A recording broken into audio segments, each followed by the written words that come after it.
tout est vibration. Et ce vivant, c'est tout ce qu'il y a autour de nous, aussi bien le visible que l'invisible, puisque tout ça, c'est pour moi le même monde, c'est la même entité, c'est la même matrice, sauf à des densités différentes. Plus on est proche de la matière, et plus il y a de la densité. Plus on s'éloigne de la matière, et plus on est dans le subtil. Pour nouer un contact avec les esprits, il faut qu'on se retrouve dans un espace qui soit propice aux deux.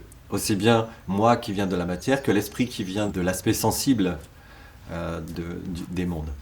Donc il faut qu'on se rejoigne quelque part. Il faut que moi je monte en vibration et que l'esprit descende peut-être en vibration, ou en tout cas ait accès à mon monde pour que je puisse rentrer en contact avec lui.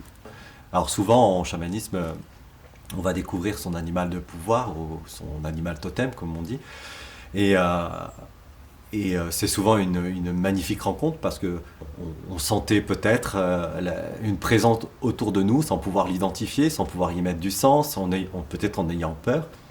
Et puis, lors d'un voyage ou lors d'une rencontre particulière, d'une méditation, en tout cas dans un état de conscience modifié, on fait cette rencontre avec cet animal. C'est plus qu'une image, parce que tout à coup, on a des sensations, et on peut, pour certaines personnes sensibles, également sentir à l'intérieur de nous. Moi, j'aime bien faire l'expérience aux gens, de faire traverser l'esprit dans le corps.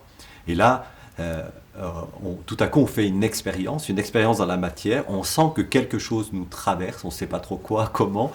Les perceptions peuvent être très différentes en fonction des personnes et de l'esprit qui nous traverse. Mais tout à coup, on marque l'acte par une expérience. Et cette expérience, ça nous permet tout à coup de ne pas pouvoir remettre en doute ce que j'ai vécu. Et souvent, on est pris d'une émotion qui nous fait du bien et qui nous amène dans un état de joie intérieure. Et c'est souvent une magnifique rencontre.